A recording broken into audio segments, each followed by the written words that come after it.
ሰላም ጤና ይስጥልን ተመልካቾቻችን ይህ በሳምንት አንድ ቀን የሚቀርብላችሁ የስፖርት ፕሮግራም ነው። በዛሬው ፕሮግራማችን እንደተለመደው በአገር ውስጥ ስፖርት ላይ ትኩረት አድርገን እናወራለን። አማንሻ እንኳን ደህና መጣ። በጋሽ እንኳን ደህና ጠበቅ። ከዛ በፊት ግን ዛሬ በአማን ትዕዛዝ መሰረት አንዴ በኮሌታ አንዴ በኤስ ባዘዝከው መሰረት እነ ሚኪ በመረባረብ ጎፈሬዎች እንደዚህ ያሳምረውናል። ጎፈሬዎች ሁሌም ከኛ ጋር ስለምሰሩ በጣም ደስ ይለናል። ይሄኛው ምርት ደግሞ የበለጠ እንደተወደደ ያው የኛ ኤዲተር ስንታየውም ካሜራማኖቹም እነ ሁሉም በጣም እንደወደዱትና የኛ ተራ መች ነው ብለው ጠይቀውኛል። ሚኪ መቼም አታሳፍረኝም ተራቸውን አሳወቀን። ምን ትላለህ በዚህ? እውነት ነው። ይሄ ደግሞ ለየት ያለ ነው። እኔ ለመጀመሪያ ጊዜ ሳየው ነው የጨርቁ ደረጃ ለየት ያለ ነው። ከለሩም ሁሉ ነገሩ እውነት ጎፈሬ የት መድረሱን ለማረጋገጫ ይሄንን ቲሸርት መልበስ ነው። እንሰራለን ካለን እንሰራለን ነው። ጎፈሬ ጋር እንሰራለን ካለን እንሰራለን። እንኳን ከናንተ ትዕዛዝ መጥቶ በፊትም ሐሳቡ ነበረን። ያው እንደዚህ እናሳምራለን። የለውጥ ፊታውራሪ ነው በቃ። ስለዚህ አሁንም ዛሬ በምንወያየው እንደውም ጥሩ ጅማሮ ያሳዩን ታዳጊዎች መጨረሻቸው ምን ይሆን በሚለውም ላይ የነሱን መለያ መለማመጃውን ምናምን የሚያቀርበው ጎፈሬ ነው። ታዳጊዎች ላይ ይሰራል፣ ጤና ቡድን ላይ ይሰራል፣ ክለቦች ላይ ይሰራል፣ ከሀገር ውጭ ይሰራል። ከጎፈሬ ጋር መስራት መደሰት ነው፣ መታደል ነው። ውጤታማም ያደርጋል። ያው ነው ጎፈሬ በርቱ ማለት እንፈልጋለን። ግን የባልደረቦችን ነገር አደራ ሚኪ። በመቀጠል እኔ ጋር አንድ ዜና አለ። የኳስ ቤተሰብ በመሰባሰብ የቀድሞ ተጫዋች፣ አሰልጣኝ፣ ቡድን መሪ፣ ለመብት ተከራካሪ፣ ለእግር ኳስ የተለየ ሀሳብ ያለው በካሳይ ሀሳብ ላይ ጥልቅ ትንተና መስጠት የሚችለው አብዲ ራዋን የወላይታ ደጋፊዎች ወላይታና አካባቢ ያሉ ደጋፊዎች በከንቲባቸው አማካኝነት አሪፍ የ2007 ኮሮላ መኪና ሸልመዋታል። በስፖርት ዘመኑ ለወላይታ ስፖርት ባደረጉት አስተዋጽኦ የወላይታ ቱሳ የቀድሞ አሰልጣኝ፣ የሶዶ ከነማ አሰልጣኝ፣ የወላይታ ዲቻ ቡድን መሪ እንዲሁም 2017 ላይ ሲዳማ ቡና ዋንጫውን ሲወስድም ባልተገባ መንገድ ነው ብሎ እስከ ፊፋ ሕግን አጣቅሰው በመካሰሳቸው ለወላይታ ዲቻ ዋንጫ ያስመለሱ ትልቅ ስራ ይሰሩ ነበረ። በክርክሩም እውነትን ይዞ በማሳመን በኪነ ጥበቡ ዘርፍ ደግሞ ለጸደንያ ገብረ ማርቆስ እመሜ እመሜ እመሜ የሚለውን ግጥም ሙዚቃ ነው በተለየ መንገድ ያበረከቱ የሚለውን ዘፈን ደራሲ እንዲሁም ዘቢባ ስሜን በስሙ የሚለውን ግጥም ዜማ ደራሲም እሳቸው እንደነበሩና በጨዋታ ዘመን ለሰሜን ኦሞ ለወላይታ አውራጃ ኢትዮጵያ ውስጥ ደግሞ ያኔ እኛ ብርቅ የነበረብን ረሻድ ሶከር ነበር የሚባለው አይደል? ከረሻድ ሶከር 2 ዓመት 3 ዓመት 4 ዓመት በመቅደም ዲኤስቲቪን በደንብ ያሳዩ የት ማለት ነው ወላይታ ላይ በተለያየ እንትን ላይ በቃ ስለ ኳሱ ቀድመው የተነበዩ የነበረው እንዲሁም የመጀመሪያ የሆነውን አብዲ ራዋና ለወላይታና አካባቢው ላደረገው አስተዋጽኦ ይህ መኪና ሲያንስበት እንጂ አይበዛበትም በማለት በዝግጅቱ ላይ የነበሩ ታዳሚዎች ሲናገሩ ተሰምቷል። የከተማዋ ከንቲባ የሆኑት ወይዘሮ ታገኝ ኃይለማርያም ደግሞ በሲዳማ የተወሰደውን ዋንጫ እግን በማጣቀስ ዋንጫውን ወደ ከተማችን በማስመለሱ ለሱና አብሮት ለሰሩ ሁሉ ከፍተኛ ምስጋናን አቀርባለሁ በማለት የመኪናውን ቁልፍ አስረክበውታል። አብዲ ራዋ ለሰራው ስራ ሲያንስብ ነው። እንደዚህ አይነት ስራዎች ይበረታታሉ። በርታ። አሁንም አርቲስት ስፖርት ዝግጅት ክፍል ለተሸለምከው ሽልማት እኔም በባልደረባይም ከፍተኛ ደስታ እንደተሰማ መግለጽ እንፈልጋለን። የሰራ ሰው ሲያገኝ ደስ ይላል። እንደ ስፖርቱ ላይ ደግሞ እንደዚህ አይነት ነገር አልተለመደም። እንደውም የመጀመሪያውም ይመስለኛል። በስፖርት ተሰባስበ መኪና ገዝተ እንደዚህ ኳስ ወጣክ አረጀክ ቻው ነው ያንተ ጉዳይ።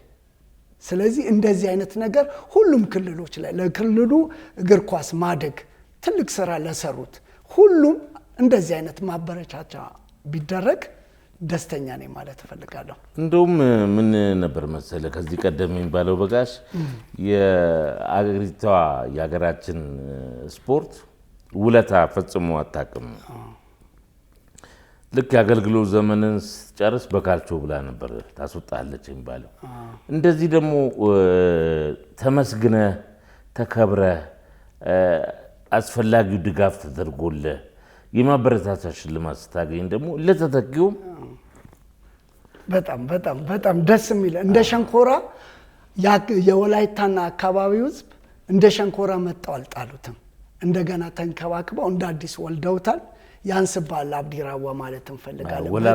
ወላይታዎቹም ሊመሰገኑ እንዳለ የአካባቢው ሕዝብ ሊመሰገን ይገባል። አዲስ አበባም እዛም ሆነው አስተባብረው ነው የመኪና እንትን ያሉት። የኳስ ሐሳብ ይዞ ሲሞግትም አብዲራዋ የተለየ እንትን አለው። በካሳይ አጫወት ላይ የተለየ ሐሳብ አለው። ለካሳይ ያለው አድናቆት አለው።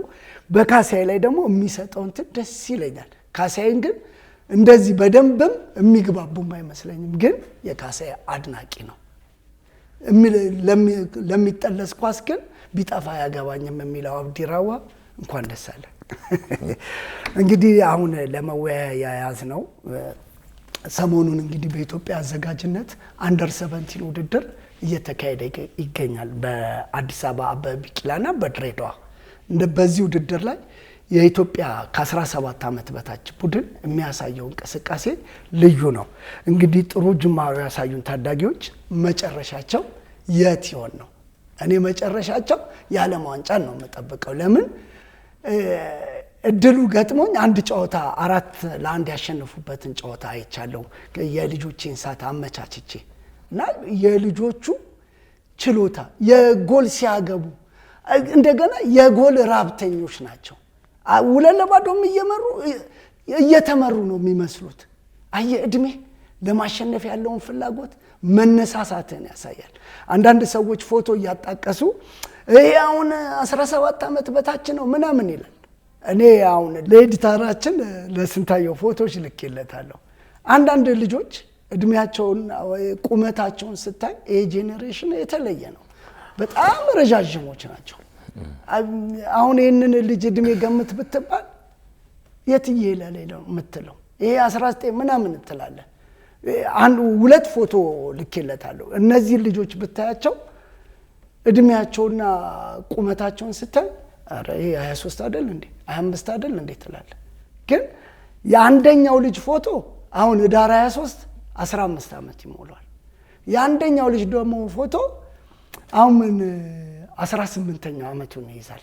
ልዩነት እንኳን አሁን እንዲህ ስታያቸው ግን 25 20 ምናምን ነው ሰው የሚገምተው። እነዚህም ታዳጊዎች ላይ ያየሁት ነገር በቃ ይሄ ትውልድ በቃ ዝም ብሎ የሚመዘዝ ትውልድ ነው። ጎዶሎ ልጅ ብዙ አታይም። መልከኛ ናቸው፣ ቁመታቸው ረጅም ነው፣ አንዳንዶቹ ትናንሽ ጺም አለባቸው። እንደው እስቲ በዚህ ጉዳይ ላይ የሆነ እንቀጥሏለን። አይ ምንድነው መሰለ ዋናው የሰዎች አስተያየት አይደለም። ይሄ ባለፉት ጊዜያት አእምሮአችን ውስጥ የፈጠረብን የስጋት ስሜት ነው። ምክንያቱም እንደውም አንድ ባልደረባችን በቀደመታ ፕሮግራሙን እያስተላለፈ ነው ማስተላለፍ ሳይሆን ከፕሮግራሙ በኋላ የሰጠው አስተያየት በጣም ገራሚ ነው። ከዚህ ቀደም አለ አንድ ተጫዋች ግብ ያገባና መጨረሻ ላይ ይህን ግብ ለማን መታሰቢያነት ታውለዋለህ ሲባል ለባለቤቴና ለአራቱ ልጆቼ ታዳጊ ተጫዋች ነው እንግዲህ እንደዛ አለ እንደሚባለው እና እንደዛ ነበር ጉዳዩ። እንዳልከውም ቅድም ከዚህ ውጭ ስንጫወት እንደነበረው በተዋረድ ብሔራዊ ቡድን ይሄዳል። ከብሔራዊ ቡድን ደግሞ ተመልሶ ታዳጊ ይሄዳል። እንግዲህ በኢትዮጵያ እግር ኳስ ታሪክ ታዳጊ ተብለው ካየናቸው ውስጥ ያውኑ ታዳጊ ቡድን ሁሉን ነገር ያሟላ ነው ብለን በድፍረት መናገር እንችላለን። ምንድነው በተለይ በእድሜ ዙሪያ ወቅቱን ያማከለ የእድሜ የእድሜ ማጣራት ተደርጎ በትክክለኛ የእድሜ ክልል ላይ የሚገኙ ልጆች እንደተመረጡ ለማረጋገጥ ችለናል። ያ አበረታች ነው። ስለ ሁልጊዜ ፌዴሬሽኑና የፌዴሬሽኑ ኃላፊዎች መውቀጥ ብቻ አይደለም ወይም የርምት ሐሳብ ስተትን መፈለግ ብቻ አይደለም። አንዳንድ ጊዜ መልካም ነገሮችም ሲሰሩ ፌዴሬሽኑ ይህን ስራ እንዲሰራ የቡድኑ አጠቃላይ አባላትን ሁሉንም ማመስገን ይገባል። እውነት ነው፣ ለማመስገን ጊዜው አሁን ላይሆን ይችላል፣ ግን ጅምሩን ደግሞ ማበረታታት ያስፈልጋል። ትክክል። አሪፍ። አሁን ኤምአርአይ ምርመራ ሲካሄድ ከ2 እና ከ3 ሀገሮች ላይ 2 ልጅ 3 ልጅ 1 ልጅ የተቀነሰባቸው ሀገሮች አሉ በገለልተኛ ኤምአርአይ ምርመራ። ከኢትዮጵያ ግን 25ቱም አንድ ሰው አልወደቀም። የሚያሳየው የሆነ ጭላንጭል 0% የሆነ ስተት ሊኖር ይችላል እንጂ 99% ኤምአርአይ አይዋሽም ይባላል። በዚህም ነው የኢትዮጵያ እግር ኳስ ፌዴሬሽን በአጠቃላይ ስራ አስፈጻሚውን ጨምሮ ፕሬዝዳንቱን፣ የጽህፈት ቤት ኃላፊውን፣ ሁሉም ስታፎቹ ሊመሰገኑ ይገባል። አሁን እዚህ ቡድን ላይ ከፍ የምታረጋቸው ልጆች አሉ፣ ስተት ያለባቸው ልጆች አሉ፣ ግን የሚታረሙ ነገር ነው ያለባቸው። ልጆቹ ጋር ያየሁት ነገር የሚታረም ራብተኞች ለጎል በቃ ጉጉታቸው ነገር የአፍሪካ ዋንጫ ላይ የምታያቸው ልጆች በሚቀጥለው የዓለም ዋንጫ ላይ ለመታየት የሚጓጉ ልጆች ነው እኔ በአይኔ ያየሁት። ጎል አግብተው የማይጠግቡ አሁን ፔናልቲ እንኳን ሲገኝ እንደ ልጅ ስታስበው ካፒቴኑ አንስቶ ነው ሊመታ እንትን አለና 2 ጎል አግብቶ ስለነበረ 3ኛውን ጎል እንዲያገባ አንስቶ ስሙን ሰጥቶት ልጁም ወስዶ 3ኛውን ጎል አገባው። 4ኛው ጎሎቹ ሁሉ ያምራሉ። ስተቶች አሉ፣ አሉ፣ ይታረማሉ፣ 100% ይታረማሉ። የሚታረሙ ስተቶች ናቸው፣ ልጆች ናቸው፣ ያርማሉ። እንደዚህ አይነት ልጆችን ክላስ ውስጥ የሚሰጣቸውም ትምህርት ለየት ያለ ነው። ከትሬኒንግ በፊት አሰልጣኞቹ የክላስ ትምህርት አላቸው። ክላስ ላይ እንደዚህ በደንብ አቆይቷቸው ነው ወደ ሜዳ የሚገቡት። ስለዚህ ታዳጊዎች ላይ ከተሰራ ለውጥ አለ። አዎ ለውጥ አለ። እኛ እኮ ታዳጊዎች ላይ ለውጥ አለ፣ ግን ታዳጊ ተብሎ የ25 ዓመት ልጅ እየመጣ ነው ለውጡ የጠፋው ቀጭጮ የሚቀረው። እንዳይቀጭጩ ባለፈው ዘመን ሙልጌታ ከበደ ወጣት ቡድን ይጫወታል፣ ነፍሱን ይማረው። ዋናው ብሔራዊ ቡድን ይጫወታል። በቀለ ብርሃኑ ወጣት ቡድን ይጫወታል፣ ዋናው ብሔራዊ ቡድን ይጫወታል። ሁሉም እንደዚህ ነበር። እድሎች አይሰጥም። ወጣቱ ታዳጊውን አታየውም። አሁን ያሳዩን ግን የእውነት ታዳጊዎች ናቸው። በርቱ። ከናንተ ገና ብዙ እንጠብቃለን። ይሄ ጅማሬ ነው። ምንም ነገር ሊመጣ ይችላል፣ ግን ስተቶች የሚታረሙ ስለሆነ አሻሽላችሁ በድል ላይ ድል ታሳዩናላችሁ የሚል እምነት አለን። እውነት ነው። በዙሪያ እንግዲህ ቅድም እንዳልኩ ነው። በተለይ ልዩ ትኩረት ተሰጥቶት ለመጀመሪያ ጊዜ ነው የክፍል ስልጠናም እንዲያገኙ የተደረገው። አሁን የሚገርመው በጋሽ በቀደምት ጊዜያት ከባህር ማዶ የሚመጡ አሰልጣኞች በዋናነት የኢትዮጵያ ቡድን ተጫዋቾች ችግር ብለው በግንባር ቀደምነት የሚያነሱት ታክቲካል ዲሲፕሊን አይደሉም። የኢትዮጵያ ተጫዋቾች ውጪ ላይ ውስጥ ላይ የነገርከውን ነገር መክረው በታክቲኩ ዙሪያ እንደዚህ ማድረግ ነው ያለበት ብለው ከነገርከው በኋላ ሜዳ ሲገባ አንዱንም አያስታውስም። ምክንያቱም ምንድነው በልጅነት እምሯቸው አልተቀረጹም። አሁን ግን ተገቢ ትኩረት ተሰጥቷቸው የክፍል ስልጠና እያገኙ አንድነት የቆዩበትም ጊዜ እንደሌላው ጊዜ አይደለም። ረጅም የስልጠና ጊዜ አግኝተዋል በአንድነት። ይሄ ማለት ደግሞ እንግዲህ ለ2029 አፍሪካ ዋንጫ እነዚህ ልጆች የኢትዮጵያ ተስፋ ይሆናሉ የሚለውን አባባል ተስፋ ሰጪ ነው። ተስፋ ሰጪ ሆኖ እናገኘዋለን። በዚህ እንደውም 29 ኢትዮጵያ በመታዘጋጀው የአፍሪካ ዋንጫ ላይ ከነዚህም የተሻሉ ብዙ ወጣቶች አሁን መጫወት እንደሚችሉ አሳይተውናል፣ አቅም እንዳላቸው። ከዚህ ቀደም እንደውም ማንሳት የምፈልገው ኤልያስ ኪንግ እዚህ አሚቼ ሜዳ ላይ በቃ እነ ሲሳይ ቁነን እንግዲህ ከዛ ፕሮጀክት ነው። እዛ ፕሮጀክት ላይ ኃይሌ ካሴ ይመጣሉ፣ ይሸልማሉ፣ ይበረታታሉ። ያኔ የተጀመረው ጅማሮ በአምላክን ጨምሮ ኤልያስ ኪንግ ጋር ይሰሩ ነበር። ኤልያስ በዛ ጊዜ ቀድሞ አስቧል። እድሜያቸውን ጠብቆ ነው የመጣው። እነሱም አላሳፈሩትም። መድረስ የሚገባቸው ደረጃ ላይ ደርሷል። አሁንም የኢትዮጵያ እግር ኳስ ፌዴሬሽን የጀመረው ነገር በጣም በጣም አሪፍ ነው። የክላስ ትምህርት ሲሰጠ በፊት እድሜ ተላልፏል።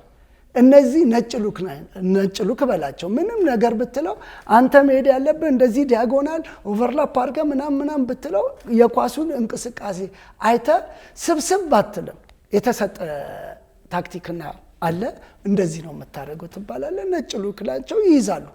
እንዴት እንደሚጫወቱ ኳሱ እንዴት እንደሚያምርባቸው በቃ አብዛኛው አንድ 3 ልጅ 4 ልጅ አይቻለሁ። ግራኞች ናቸው።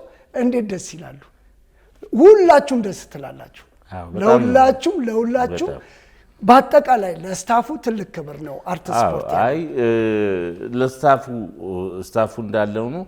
በዚህ ዙሪያ ይህን እቅድ የነደፉትም ለተግባራዊነቱም የተንቀሳቀሱትም የፌዴሬሽኑን ኃላፊዎች ሊመሰገኑ ይገባል። እኔ ግን በኋላ ላይ አንድ ጥያቄ ጠይቃለሁ መጨረሻው ላይ። ከዛ በተረፈ ቅድም ያነሳልኝ ኮች ኤልያስ እንዳለ ጉዳይ በርካታ ኤልያስ ኪንግ ወይም ኮች ኤልያስ እንዳለ በትል ማንም አያውቀውም። አሁንም አሜሪካ ስልጠናውን እየሰራ ነው ያለው እና የሚደንቅ በርካታ ልጆችን ለታዋቂነት አብቅቷል።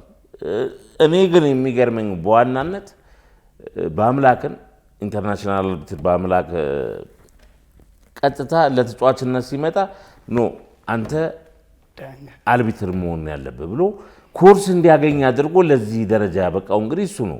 ከስንት ዓመት ረጅም ዓመታት በኋላ በዘንድሮ የሰሜን አሜሪካ ኢትዮጵያኖች የእግር ኳስ ውድድር ላይ ሁለቱም ተገናኝተዋል። አብረው ጥሩ ጊዜ አሳልፈዋል። እኔ ልጠይቅ እንደው የምፈልገው በጋሽ እስቲ አሁን ፌዴሬሽን ውስጥ ስታይ ከፕሬዚዳንቱ አቶ ኢሳያስና ከጽህፈት ቤት ኃላፊው አቶ ባህሩ ጥላውን በተጨማሪ ምን ያህል የስራ አስፈጻሚ ኮሚቴ አባሎችን ታውቃለህ? እኔ ሁሌም የማገኘው የጽህፈት ቤት ኃላፊው ጋር ነው። ጉዳዮች ሲኖሩ የምንደውለውም የምናገኘው፣ ሌሎችን ግን የማግኘት እድል አልነበረም። አይ የማግኘት እድልን ሳይሆን ምን ያህሉትንስ ታውቃቸዋለህ? አንድ ሁለት አየህ ምንድነው መሰለህ እኔ ብዙ ጊዜ ራሴን የምጠይቀው ነገር አለ። አሁን ይሄ የታዳጊ ፕሮጀክት ስራ ሲሰራ የሉበትም። በየውድድሩም ቦታ ላይ ተገኝተው ድጋፍ ሲያበረታቱ አትሰማም። የሁለት ሰው ስምን ነው በኢትዮጵያ እግር ኳስ ፌዴሬሽን ውስጥ የምታዳምጠው። እና በኋላ ግን ውጤት ሲመጣ ከፊት ይሰለፋሉ። ይሄ ነው ችግሩ። ለስፖርቱ ማለት ነው ተገቢው ትኩረት ሰጥተው ህዝብ፣ ክለቦች፣ የስፖርት ቤተሰቡ የጣለብን ኃላፊነት በአግባቡ መወጣት መቻል አለበት። ያ ሳይሆን ግን ውጤት ሲመጣ የምናያቸው ሽቅድድሞች በእነዚህ ታዳጊዎች ላይ መድገም የሚቻል አይመስለኝም። እኔ በዚህ ላይ የዛው ከነባሩ ጋር አንድ ዶክተር አለ፣ ዶክተር ሳሙኤል መሰለኝ ዶክተር አለ። ልጆቹ ላይ ለሚሰሩት ስራ ኃላፊነታቸውን ልጆቹን አይተ ከሆነ ካለቀ በኋላ እንኳን እየዘለሉ ነው የሚያቅፉት። ባሩንም እንደዚህ ዶክተርንም አሰልጣኞቻቸውንም ጎል አግብተው ገና አልጠገቡም። እኔ ጉጉታቸው እንዴት ደስ እንዳለኝ እኮ እናቴ ትሙት። አንዳንዴ ልብ ብለህ ከሆነ 3 ጎል አግብተህ ከአንተ ሜዳ ላይ ለመውጣት ትሳባለህ ጎል ካገባበት። እነሱ ይርባቸዋል። እንደገና ሮጠው ሌላ ጎል ይፈልጋል። ለምን ይመስላል? እድሜያቸው ብቻ ሳይሆን ማለት ነው የቡድን ስሜት ተሰርቶባቸዋል። ገባ? አንደኛ ረጅም ጊዜ አብረው እያሳለፉ ነው። ሁለተኛ የቡድኑ የማሸነፍ የመነቃቃት መንፈስ በደንብ አድርጎ ተገንብቷል። ይህን እያዳበርከው ስትሄድ ደግሞ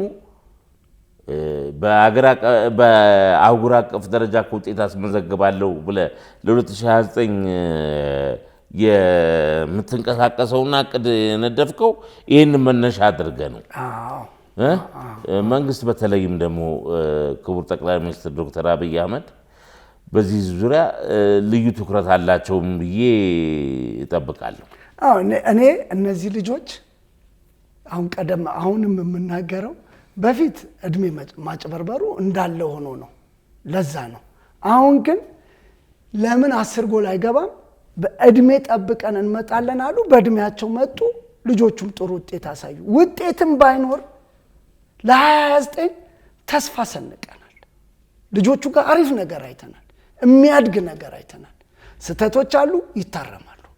ስለዚህ እያረምን 25 ልጅ አይደለም 50 100 150 ልጆችን በየአካባቢያችን ላይ ማፍራት ይቻላል። ስለዚህ የኢትዮጵያ እግር ኳስ ፌዴሬሽን ጅማሬያችሁ አሪፍ ነው፣ በርቱ ማለት እንፈልጋለን። እውነት ይሄው ነው እንግዲህ ተመልካቾቻችን፣ በውይይት የያዝነው አጀንዳችን ይህንን ይመስል ነበር። በመቀጠል ባለፈው ሳምንት ጀምረን ያቋረጥነው የኢትዮጵያ እግር ኳስ ፌዴሬሽን የጽሕፈት ቤት ኃላፊ ከሆኑት ከአቶ ባህሩ ጥላሁን ጋር ያደረግነውን ቆይታ ተከታትለን እንመለስ።